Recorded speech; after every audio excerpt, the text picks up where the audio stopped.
அப்புறம்தான் கேட்டாக்கா இந்த நோய்க்கு வந்து மருந்தே கிடையாது அப்படின்னு சொல்கிறாங்க. இந்த நோயோட பேர் வந்து சிற்றிலை நோயாம்.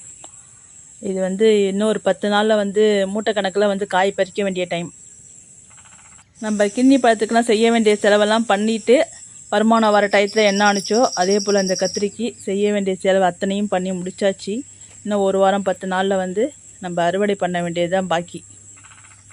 நோய் வந்துடுச்சு, இதை இப்படியே வச்சுருந்து காய்க்கிற வரைக்கும் காய்க்கிட்டோம் அப்படின்னு பார்க்கலாம். அப்படின்னு பார்த்தாக்கா இந்த நோய் வந்து மற்ற பயிர்களுக்கும் பரவுமா. இது வந்து வச்சுருக்கக்கூடாது, உடனே ஏர் ஓட்டிடணும் அப்படின்ட்டாங்க. ஒரு வருஷத்துக்கு முன்னாடி வந்து பார்த்திங்கன்னா ஒரு நெல் வயலை வந்து ஒரு விவசாயி ஏர் ஓட்டுவார். தண்ணியில் வச்சு டிராக்டரால் தான் ஏர் ஓட்டுவார். பார்வைக்கு வந்து பார்த்திங்கன்னா அப்படியே நெல்லாகவே இருக்கும், நல்ல விளைச்சல் தந்த இது போலயே இருக்கும் அந்த வயல். அதெல்லாம் ஏன்டா ஏர் ஓட்டுறாங்க, நிறைய பேர் லூசு பயிலாக இருப்பானோ அப்படி இப்படின்னு கண்ணாபுரான்னு திட்டி தான் கமெண்ட் போட்டிருந்தாங்க. ஆனால் விவசாயம் பண்ணவங்களுக்கு தெரியும், அந்த பார்வைக்கு மட்டும்தான் அது நெல் போல் தோணும். அது வந்து பார்த்திங்கன்னா கருக்கானா அதுக்குள்ளார வந்து அரிசி இருக்காது, வெறும் பார்வைக்கு மட்டும்தான் நெல்லாக தெரியும். உள்ளார வந்து